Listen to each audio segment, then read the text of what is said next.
तो आदाब, नमस्कार, गुड इवनिंग, सत श्री अकाल। एक बार फिर आप तमाम लोगों का स्वागत है कि पूरी फैमिली अच्छी होगी। तो अब आज की कहानी पर आते हैं। हालांकि उससे पहले कल कहानी के दौरान मैंने बहुत सारे लोगों की चीज नोट भी किए थे क्योंकि कहानी सुनाना था। और बप्पी लहरी की मौत की भी खबर आई, बड़ा अफसोस हुआ। मुझे उनसे 2 बार मिलने का मौका मिला था, एक बार तो आज तक के ऑफिस में ही और एक बार मुंबई में। और जब लास्ट टाइम मिला था तब वो अमेरिका जाने वाले थे, उनकी बेटी वहां शायद रहती है, तो वो बता रहे थे, उन्होंने बताया था कि वो शोज देखते हैं आज तक पे, तो बड़ा अच्छा भी लगा। और बचपन से उनका फैन था क्योंकि डिस्को म्यूजिक इंडिया में लाने का क्रेडिट बप्पी दा को ही जाता है। और उनके सारे जो गाने एक से एक, वो सारे हमेशा याद रहते हैं, जो नमक हलाल और बाकी फिल्मों के जितने भी हैं। खासतौर पर मिथुन चक्रवर्ती का मैं एक जमाने में फैन था और सारे जो म्यूजिक जो गाने होते थे और मिथुन चक्रवर्ती के डांस, वो बप्पी दा के म्यूजिक पे ही हुआ करता था। तो डिस्को एक क्रांति इंडिया में लाने का क्रेडिट जिस शख्स को जाता है वो बेशक बप्पी लहरी थे। तो ऊपर वाला उनकी आत्मा को शांति दे। और एक के बाद एक, पहले लता मंगेशकर, फिर अब बप्पी दा। पूरा पिछले 2 साल में अजीब अजीब सी चीजें बहुत सारी चल रही हैं, अफसोसनाक खबरें आती हैं, लेकिन क्या करें, ये भी दुनिया का कुछ दस्तूर है। तो आते हैं आज की कहानी के ऊपर। आज की कहानी कायदे से देखें तो 3 ऐसे शख्स की है जो तीनों तलाकशुदा है और तीनों यानी कि जिनका डिवोर्स हो चुका है, और कहानी इन्हीं के इर्द गिर्द घूमती है। ये वो कहानी है जिसमें सीबीआई को बड़े पापड़ झेलने पड़े थे कोर्ट में इस केस को उसके अंजाम तक पहुंचाने के लिए। और एक इस कहानी से जुड़ी हुई ऐसी भी चीज है जिसकी वजह से बाद में सुप्रीम कोर्ट को अपना एक फैसला बदलना पड़ा, वरना उससे पहले वो उन चीजों को नहीं मानती थी, सुप्रीम कोर्ट बाद में मानी। तो सारी चीजें क्या थी, सिलसिलेवार आपको बताता हूं। ये कहानी करीब 26-28 साल पुरानी होगी, 82, तब 18 और 20, 22, 40 साल बल्कि हो गए। 1982 की कहानी है, गांधी जयंती के दिन की कहानी है। 2 अक्टूबर 1982, दिल्ली में एक जगह है जो सुंदर नगर, बहुत ही खूबसूरत इलाका है। तो इसी सुंदर नगर में एक बिजनेसमैन रहा करते थे एक घर में, उनका नाम था कृष्ण सिकंद। दिल्ली में एक सिकंद मोटर्स बहुत फेमस है, बहुत सारे लोग पुराने जानते होंगे इनको। तो कृष्ण सिकंद उस वक्त उनकी उम्र 40 साल के करीब थी और पत्नी से वो अलग हो चुके थे, डिवोर्स हो चुका था, घर में रह रहे थे। 2 अक्टूबर 1982 की दोपहर एक उनके घर पे पार्सल आता है, कुरियर वाला उनको कुरियर देता है, वो दस्तखत करते हैं, पार्सल अपने पास लेते हैं और उसके बाद उस पार्सल को खोलते हैं। पार्सल को जब वो खोलते हैं, ऊपर से जब वो पेपर हटाते हैं जिसपे उनका एड्रेस और नाम लिखा था, तो अंदर एक शटल बॉक्स, जो शटल कॉक के बॉक्स आते हैं वो थे। उन्होंने जैसे ही डब्बा खोला, अचानक एक जोर का धमाका होता है। क्योंकि डब्बा उनके बिल्कुल करीब था, हाथ में था, चेहरा और चेस्ट उसके सामने था, तो हाथ में लेकर उन्होंने खोला और जैसे ही खोला एक जोर का धमाका हुआ और कृष्ण सिकंद की मौके पर ही मौत हो गई। धमाका बहुत ताकतवर था। अब ये बड़ी अजीब चीज थी कि एक पार्सल में बॉम्ब और खोलने वाले की मौत, तरीका भी एकदम अजीब था। खैर, बड़े बिजनेसमैन थे, बड़े लोग। जैसे ये बात पता चली उसका फौरन पुलिस तक खबर जाती है, पुलिस की टीम वहां पहुंचती है और जांच शुरू होती है। अब सबसे पहले तो वो पार्सल क्या था उसकी जांच शुरू होती है। 1982 में दिल्ली में कमिश्नर ही नहीं हुआ करते थे, जैसे अब दिल्ली के पुलिस कमिश्नर हुआ थे, तब वहां पे आईजी हुआ करते थे उससे पहले। तो अब पार्सल की जांच शुरू हुई, दिल्ली पुलिस की टीम मौके पर पहुंची। कुल मिलाकर जो शुरुआती जांच में सामने जो बात आई वो कुछ यूं थी कि एक शटल कॉक का डब्बा था, बैडमिंटन खेलते हैं उसके लिए, और इस पार्सल पे जो नाम था भेजने वाले का, जिसने भेजा था, बाकायदा उसका भी एड्रेस था। और ये एड्रेस था एक मेटल्स कंपनी हाउस, काजी, पुरानी दिल्ली के पते से ये भेजा गया था और कृष्ण सिकंद का इसके ऊपर नाम था। पुलिस को लगा बड़ा आसान काम है, चलो इस पते पे चलते हैं, जिसने पार्सल भेजा पकड़ेंगे, सारा केस खुल जाएगा। अब पुलिस उस पते पे पहुंचती है, पता चला कि ऐसा कोई पता ही नहीं है, ये फेक है। पुलिस के हाथ खाली। अब मामला हाई प्रोफाइल था, एक बड़े बिजनेसमैन को इस तरह से, एक तो मारने का जो तरीका था वो हेडलाइन बन रही थी, क्योंकि पार्सल बम में इस तरह से किसी की जान लेना इससे पहले किसी ने सुना नहीं था। अब पुलिस की पहली तफ्तीश तो बेकार गई, भेजने वाले का पता फर्जी निकला। अब इसके बाद फॉरेंसिक की टीम भी उस वक्त आई, उसने मौके से सारी चीजें समेटी, जांच की। जब जांच की तो उसमें से उन्हें एक धागा मिला, कॉपर का वायर मिला, और वो जो धागा था वो इशारा कर रहा था कि जो पार्सल के अंदर हैंड ग्रेनेड था उसके लीवर को खोलने के लिए उसका इस्तेमाल करना था, और कॉपर वायर का भी। तो वो चीजें मिली। इसके अलावा जो डेटोनेटर के टुकड़े मिले ब्लास्ट के बाद, उन टुकड़ों की जब तफ्तीश की गई तो पता चला कि ये पुणे की एम्यूनिशन फैक्ट्री में बनी 1964 की बनी हुई है। अब ये सारी चीजें और शटल कॉक का जो बॉक्स था जिसके अंदर वो भेजा गया था, उसकी भी तफ्तीश हुई। पता चला कि ये मुंबई की एक इंडस्ट्री ने ये बनाया था ये बॉक्स। और ये तो मुंबई की उस इंडस्ट्री से जो शटल कॉक बनाती है उससे वहां पे जाके पूछताछ की गई। उसने कहा भैया हम तो इतने सारे बनाते हैं, हमें नहीं मालूम कौन कौन खरीदता है। उसी तरीके से पुणे एम्यूनिशन फैक्ट्री से भी कुछ पता नहीं चला कि ये कौन ले गया क्या ले गया। पता चला वो आर्मी को भी सप्लाई करते हैं। पता पहले ही फर्जी था, कॉपर वायर और धागे से कोई सुराग नहीं मिल रहा था। इधर पुलिस के ऊपर दबाव था केस को सॉल्व करने का। आखिरकार 5 महीने बीत गए, कोई नतीजा नहीं निकला। 5 महीने के बाद सेंट्रल गवर्नमेंट ने 19 मार्च 1983 को यह केस दिल्ली पुलिस से लेकर सीबीआई को सौंप दिया। अब सीबीआई से कहा गया कि आप इसकी जांच करें।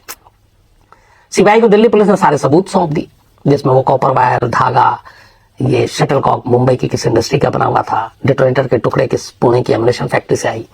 सारी चीजों की तफ्तीश शुरू हुई, लेकिन सीबीआई को भी कोई कामयाबी हाथ नहीं लग रही थी। और सीबीआई फिर भी अब अपनी जांच को आगे बढ़ा रही है। मामला बड़ा है।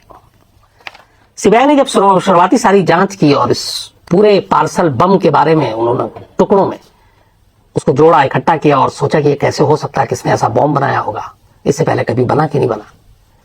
तो सारी चीजें करने के बाद और एक्सपर्ट से बात करने के बाद एक नतीजे पर पहुंचे कि जिसने भी पार्सल बम भेजा है वो कोई अनाड़ी नहीं है, वो कोई एक्सपर्ट है जो जानता है कि इस तरह के बॉम्ब कैसे बनाते हैं। दूसरी चीज जो चौंकाने वाली थी, जो पुणे की एम्यूनिशन फैक्ट्री से पता चली और जिस तरीके से जो ब्लास्ट के एक्सपर्ट्स हैं उन्होंने बताया कि कैसे लीवर को खींचना था, कैसे पार्सल में बॉम्ब रखा गया था कि खुलते ही फटे, ये सब बड़ी बारीक चीजें थी।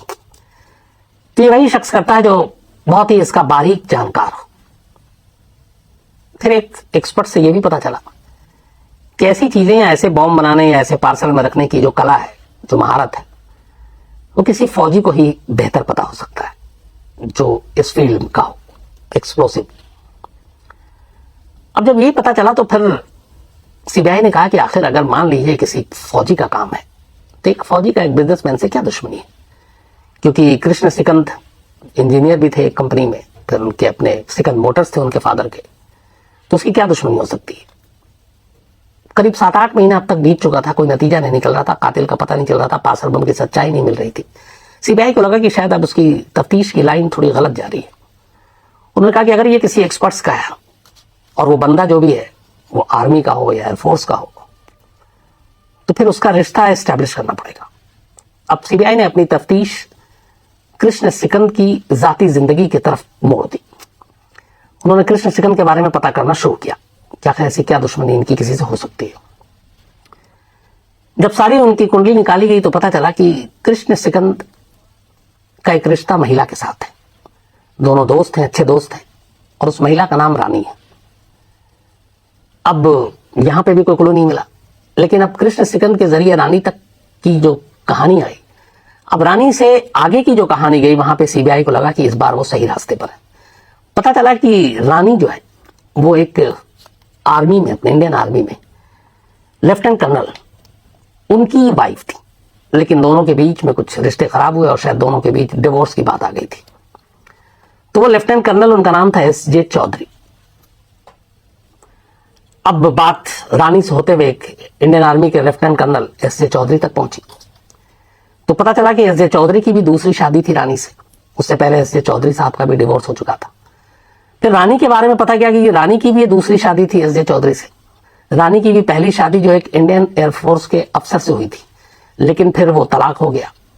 तलाक के बाद फिर रानी ने 1979 में लेफ्टिनेंट कर्नल एस.जे. चौधरी से शादी की, दूसरी। हालांकि पहले पति से उनके बच्चे भी थे 2, लेकिन फिर उसके बाद उन्होंने शादी की दूसरी इंडियन आर्मी में लेफ्टिनेंट कर्नल से। इधर सिकंद साहब भी डिवोर्स उनका हो चुका था, अकेले रह रहे थे। तो पता चला कि 3 कैरेक्टर आए, एक जो अब इस दुनिया में नहीं, जिनका कत्ल हुआ, कृष्ण सिकंद, उनका डिवोर्स हो चुका। रानी 2 बार डिवोर्स हुआ, और जो एस.जे. चौधरी लेफ्टिनेंट कर्नल, उनकी भी ये दूसरी शादी थी, पहला डिवोर्स हो चुका था, फिर दूसरा भी हुआ। अब इन तीनों की कहानी में इस कत्ल की कहानी कहां फिट बैठती है, सीबीआई को अब ये पता करना था। अब बात रानी के बारे में पूछताछ हुई उनसे, सीबीआई ने अपने जो भी सवाल जवाब थे। अब इसके बाद S J Chaudhary lieutenant colonel की तरफ उंगली उठती है कि उनसे भी पूछताछ होनी चाहिए, लेकिन वहां पे एक मुश्किल आ रही थी।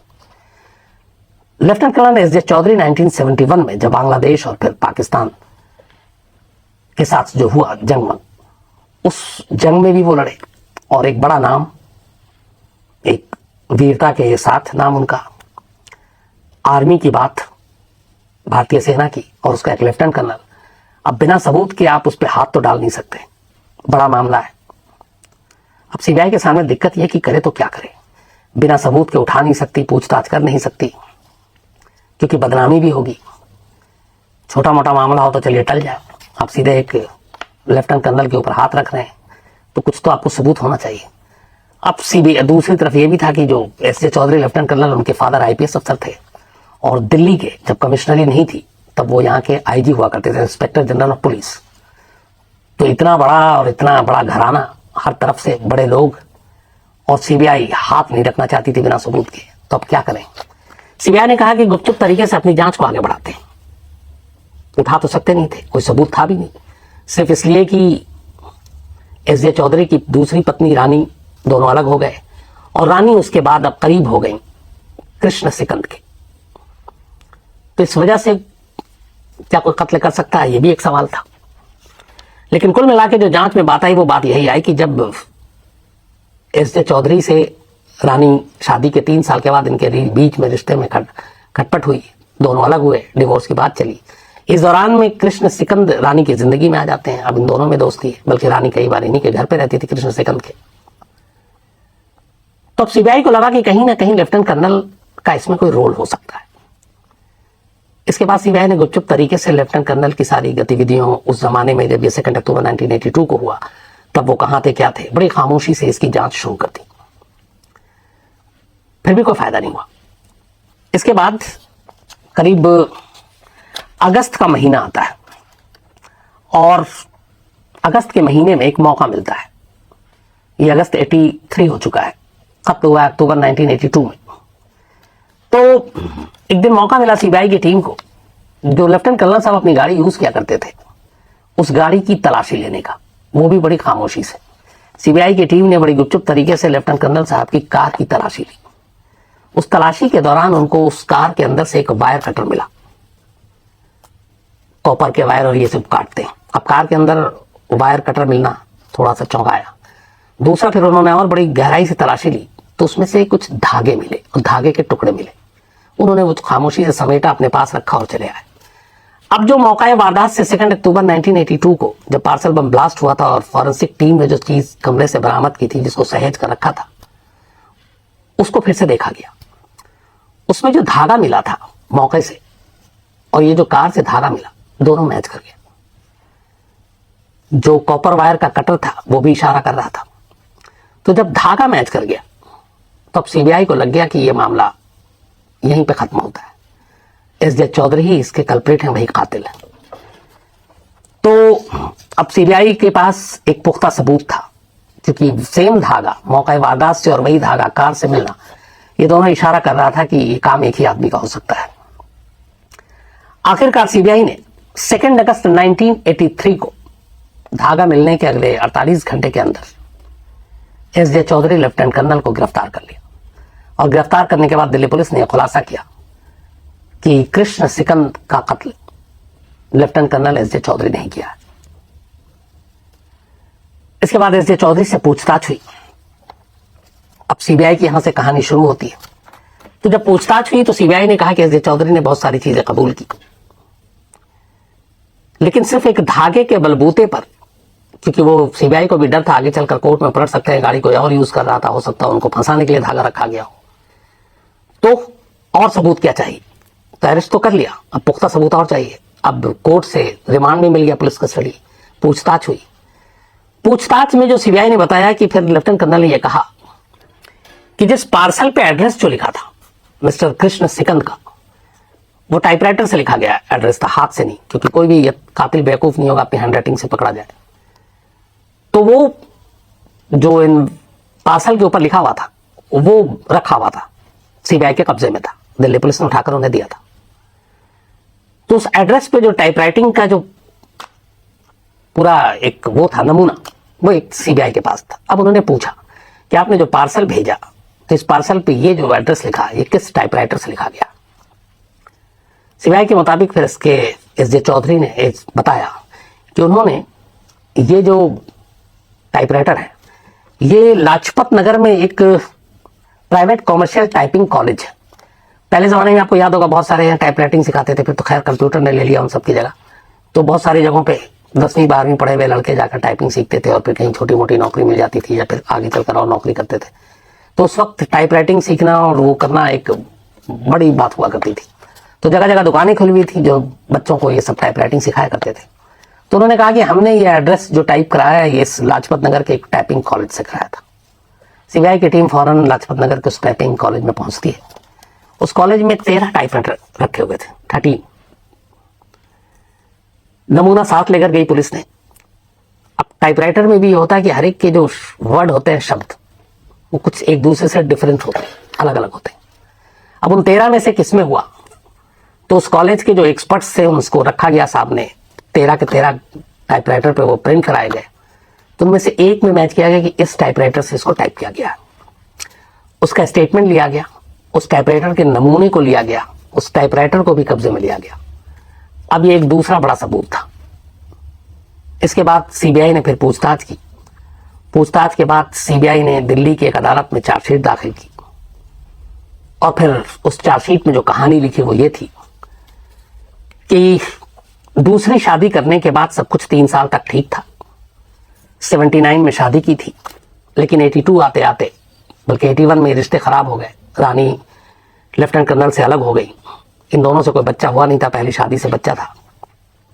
और इसी बीच में कृष्ण सिकंद रानी की जिंदगी में आए, दोनों करीब आए, रानी कृष्ण सिकंद के घर में भी रहने लगी। ये बात एस.जे. चौधरी को पसंद नहीं आई और फिर उन्होंने तय किया कि इन दोनों को रास्ते से हटाना है। कत्ल एस.जे. चौधरी को 2 करने थे और उस कत्ल के बारे में उन्होंने बहुत सोचा और फिर यह तय किया कि इस तरह से मारे कि पता भी ना चले और पुलिस भी उलझ जाए। तब उनके दिमाग में ये पार्सल बम का आइडिया आया। खुद एस.जे. चौधरी जो है वो एक गोल्फ के बेहतरीन प्लेयर थे, कई चैंपियनशिप जीती, बल्कि इंटरनेशनल गोल्फ टूर्नामेंट के वो रेफरी भी रहे इंडिया के बाहर जा जाकर। तो ये उनका पूरा ऑरा था।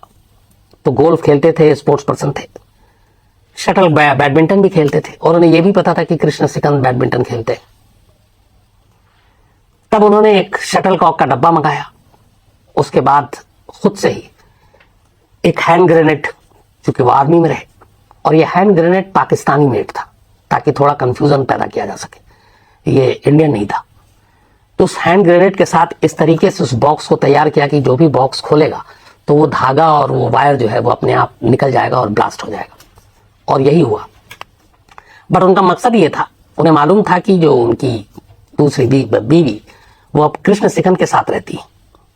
तो जब ये पार्सल जाएगा तो कृष्ण सिकंद जब खोलेंगे, ये फिर हो सकता है रानी खोले, तो उनका यही था कि ये दोनों एक साथ मारे जाएंगे, क्योंकि इसका धमाका इतना तेज था, पास में जो भी खड़ा होगा वो भी मारा जाएगा। और इस तरह से पार्सल कोरियर आता है तो आमतौर पर घर में लोग थोड़ा उत्सुकता से आसपास में ही खड़े होकर देखते हैं। तो चौधरी साहब को भी यही था कि ये दोनों मारे जाएंगे पार्सल खोलते ही।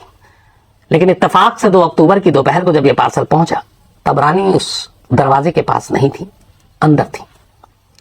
और चौधरी साहब ने दरवाजे के बंद करते ही वहीं पे ये पार्सल खोल लिया और जैसे ही खोला ये धमाका हो गया। तो इस तरह से उनकी जान चली गई, लेकिन रानी की जान बच गई। चार्जशीट में ये सारी चीजें, धागा, कार से बरामदगी और मोटिव, ये सारी चीजें दाखिल की गई कोर्ट में। कोर्ट में ये मामला चला करीब 26 साल तक। सोचिए, 1982 का ये मामला था। 2008 अप्रैल के महीने में 26 साल बाद दिल्ली की लोअर कोर्ट ने अपना फैसला सुनाया। और फैसला ये कि कृष्ण सिकंद के कत्ल करने वाले कोई और नहीं बल्कि लेफ्टिनेंट कर्नल जो है एस.जे. चौधरी है और ममता सहगल जज थी। उन्होंने इसके बाद सजा सुनाई और सजा ये दी कि उम्र कैद, जब तक उम्र है तब तक कैद। हालांकि उस वक्त उम्र कैद 14 साल 80 मतलब थी, उसके बाद ये शुरू हुआ। तो दिल्ली की निचली अदालत ने इस पार्सल बम के जरिए कत्ल के लिए एक लेफ्टिनेंट कर्नल को उम्र कैद की सजा दी। इस सजा के खिलाफ एस.जे. चौधरी हाई कोर्ट पहुंचे। इस सजा में जो लोअर कोर्ट ने सुनाई उसमें दो चीजों को बहुत ज्यादा इंपॉर्टेंट रखा। एक टाइपराइटर वाली बात और उस टाइपराइटर के एक्सपर्ट्स के बयान को कि इस कॉलेज के इस टाइपराइटर से ये एड्रेस टाइप किया गया था, और जो एक्सपर्ट था उसके बयान भी थे, विटनेस।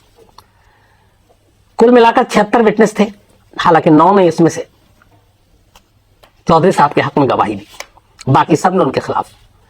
इसी बिना पे उम्र कैद की सजा हुई, लेकिन फिर मामला हाईकोर्ट में गया।